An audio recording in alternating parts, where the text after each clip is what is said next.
Hola a todos y bienvenidos a este cuarto capítulo del arte románico y gótico.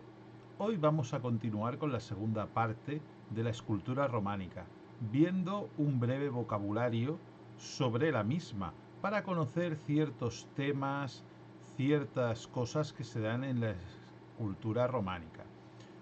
Por orden alfabético empezamos por el bestiario, que es una representación escultórica de animales, que en el arte románico frecuentemente tenían un simbolismo religioso o moralizante. Aquí podéis ver una representación, en primer lugar, de unas águilas benefactoras en la portada de la iglesia de San Pedro de Villanueva, en Cangas de Onís, Asturias, y es del siglo XII. O, por ejemplo, aquí una figura mucho más grotesca de un ave leocéfala, es decir, con cabeza de león, cuerpo de ave, cabeza de león, del claustro del monasterio de Silos, en Burgos, del siglo X. Estos animales solían ser representaciones a veces de seres mitológicos o, como hemos dicho, que tienen algún tipo de simbolismo o alguna historia o moraleja. Aquí el siguiente término muy importante, muy importante en la escultura son los capiteles. El capitel es la parte superior de una columna o pilar, a menudo decorada con relieves que representan escenas religiosas o animales o motivos vegetales. Aquí tenemos varios ejemplos. Por un lado tenemos este capitel que contiene bestiario, que forma parte de la portada de la iglesia de Santo Cornelino y Cipriano, Cornelino y Cipriano, de Revilla de Saltullán, en Palencia, España, del siglo XII, donde aquí se pueden ver en estos capiteles animales, algunos reales, algunos no. Este de aquí en medio, por ejemplo, es un grifo, este es un águila y estos dos de aquí, este parece un perro, algún tipo de can, y este de aquí algún tipo de ave, pero no soy capaz de distinguirla. O por ejemplo, aquí tenéis dos capiteles que representan de diferentes maneras a Moisés y Aarón, es decir, una escena de carácter religioso. En este de aquí creo que es Moisés y Aarón y uno de ellos lleva la vara, la que luego transforman en serpiente, y aquí se supone que están transmitiendo las tablas de la ley.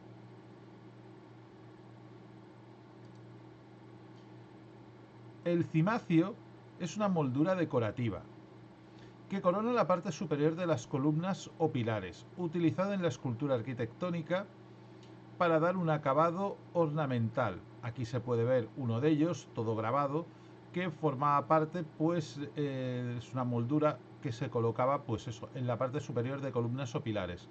Normalmente por encima de la columna y antes del capitel.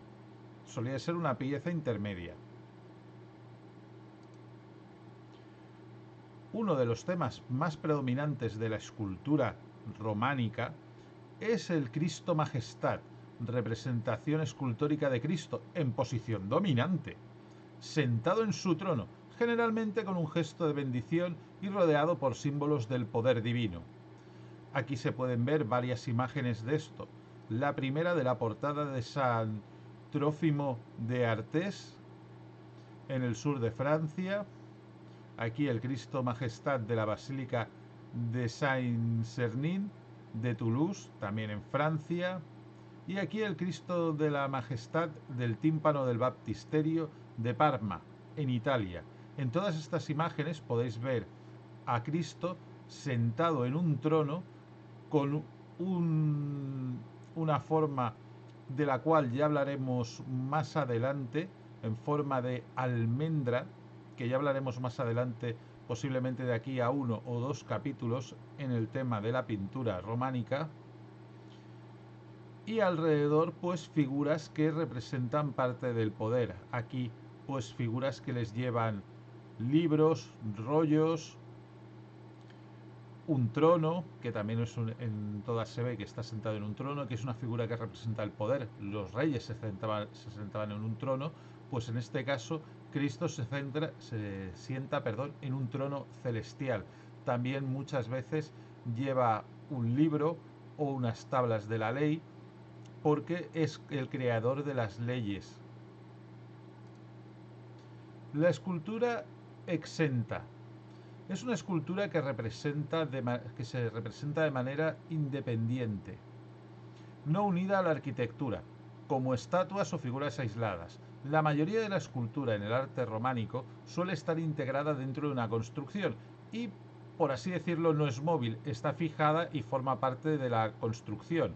Un capitel no lo puedes mover sin que se caiga la columna que sostiene el arco, que forma parte. Es una pieza más de la construcción, pero había algunas piezas que, digamos, sí que se podían desmontar, como por ejemplo pues estatuas, cruces y demás. Aquí tenemos por ejemplo la Majestat d'Abadjó, que es un Cristo en posición de crucificado y policromado, que actualmente se encuentra en el Museo de Arte Nacional de Cataluña.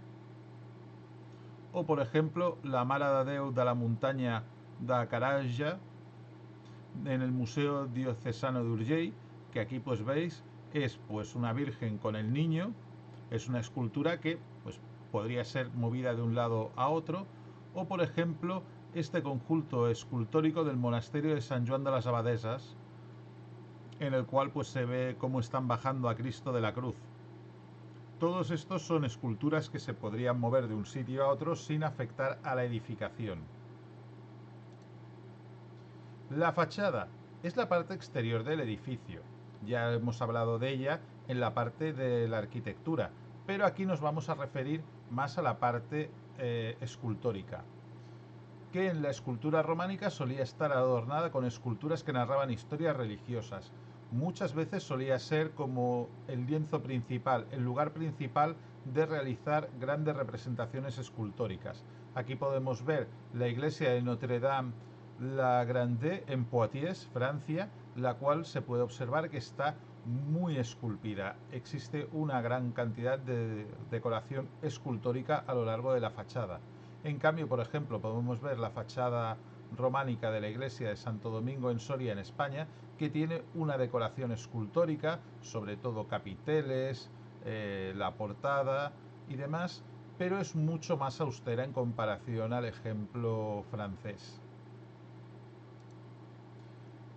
Otro tema muy importante cuando se estudia la escultura románica, y que luego también será importante en la pintura, es la iconografía, que es el estudio y el análisis de los símbolos visuales empleados en la escultura, especialmente aquellos con significados religiosos, como figuras de santos, ángeles, escenas bíblicas. Por ejemplo, esta imagen de aquí es la escena del apresamiento de Jesús en la Puerta de las Platerías de la Catedral de Santiago. Es decir, aquí están representando un hecho de la Biblia por el cual Jesús es apresado y luego pues será juzgado, crucificado y demás. Pues aquí están queriendo representar en esta escultura el momento en el cual Jesús era apresado por parte de los romanos. O por ejemplo, en esta imagen es el crismón que se encuentra en la Virgen de Pena, en Sepúlveda. Y el crismón es una figura que sí tiene mucho simbolismo, pero en este caso no es bíblica, es posterior.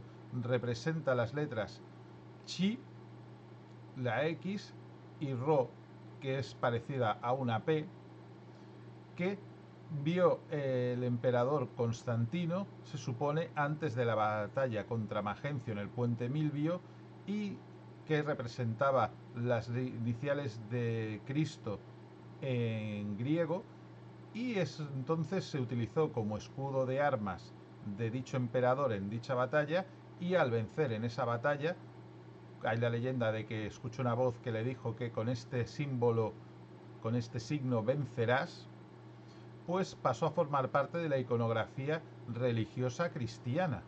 Y desde entonces se sigue representando en muchas iglesias y en muchos sitios. Aquí veis una representación. Muchas veces también incluía algunas otras letras como el alfa y aquí supuestamente la omega, aunque no se distingue muy bien. El medallón o medallones son esculturas en forma de disco o círculo, generalmente esculpido en piedra o madera, y suele representar una figura o una escena en relieve, pero todo enmarcado dentro de un círculo. Por ejemplo, aquí se pueden ver ejemplos de medallones en una portada románica. O por ejemplo, aquí este medallón es una tosca representación del caduceo, que son las dos serpientes entrelazadas, que muchas veces se asocia también actualmente al símbolo de la medicina o de la farmacia. Sobre la portada de la iglesia de San Andrés en Soto de Bureba, Bureba, perdón que lo haya leído mal, Burgos, en Bureba. ¿De acuerdo? Y esta representación también viene por una historia de la Biblia en que se supone que hay un problema con unas serpientes que están atacando al pueblo y Moisés pide ayuda a Dios y le pide que algún tipo de solución y crea una especie de poste con estas con unas dos serpientes que cualquiera que fuera picado por una serpiente y mirara al poste se curaba. Si no me acuerdo muy mal, sería la versión resumida de esta historia del caduceo. El pórtico, del cual ya hemos hablado también en la parte arquitectónica, es la entrada principal de una iglesia y frecuentemente decorada con esculturas y escenas bíblicas o figuras religiosas. Aquí podemos ver el espectacular pórtico de la gloria de la Catedral de Santiago de Compostela, que a diferencia de otras muchas obras románicas que ya hemos visto que son anónimas, esta sabemos que la hizo el maestro Mateo, puesto que conservamos en la actualidad un contrato por el cual los constructores de la Catedral de Santiago contrataron a este tal maestro Mateo para que hiciera dichas esculturas. Por lo tanto, en este caso no es una obra anónima. Luego, otro tema importante en la escultura románica son los relieves, que es la técnica escultórica en la cual las figuras se esculpen sobresaliendo de una superficie plana, pudiendo ser bajo relieve, poco sobresalientes o alto relieve, más predominantes. Aquí tenemos, por ejemplo, un ejemplo de un bajo relieve románico del siglo XII, conocido como la Adoración de los Reyes, desaparecido de la ermita de San Pedro de Tejada, en Burgos. Este tiene una historia curiosa porque fue recuperado hace poco esta pieza porque había sido robada, había desaparecido y fue recuperada por la Guardia Civil hace un tiempo. Y por eso aquí, si os fijáis en la imagen, sale el icono de la Guardia Civil de España, que recuperó dicha pieza. Y esta imagen ha sido sacada de las imágenes que proporcionó la Guardia Civil. No se encuentra en muy buen estado de conservación, pero me ha parecido interesante mostrarla. Aquí, por ejemplo, como altos relieves, tenemos ejemplos de animales andrófagos, de esto que hemos visto antes, del bestiario. Y los animales andrófagos son figuras de animales devorando a seres humanos, muchas veces ligados a castigos en el posible infierno, en el juicio final y cosas por el estilo. Aquí podéis ver diferentes tipos de animales y algunos, pues por ejemplo, aquí se están comiendo a un ser humano, aquí pues va a devorarlo, aquí estos seres humanos que están pequeñitos se supone que han sido comidos o serán comidos por esta figura parecida a una especie de león. Algunas de ellas parecen leones, otras figuras son animales mucho más difíciles de definir, puesto que muchas veces son animales de corte mitológico. El tímpano, que también hemos hablado antes y también muy ligado a las portadas de las iglesias. Es un espacio semicircular o triangular sobre la puerta principal de la iglesia, aunque en la época románica suele ser circular, semicircular para ser exactos, donde se esculpían escenas de gran simbolismo religioso, como el juicio final. Aquí vemos un ejemplo de un tímpano de la catedral de Autun. Y con esto habríamos llegado al final de este cuarto episodio dedicado al vocabulario básico escultórico del arte románico. En el próximo capítulo empezaremos con la pintura románica. Nos vemos y cualquier comentario, cualquier cosa me lo ponéis en los comentarios y estaré encantadísimo de contestar cualquier duda y demás que tengáis sobre este tema. Nos vemos.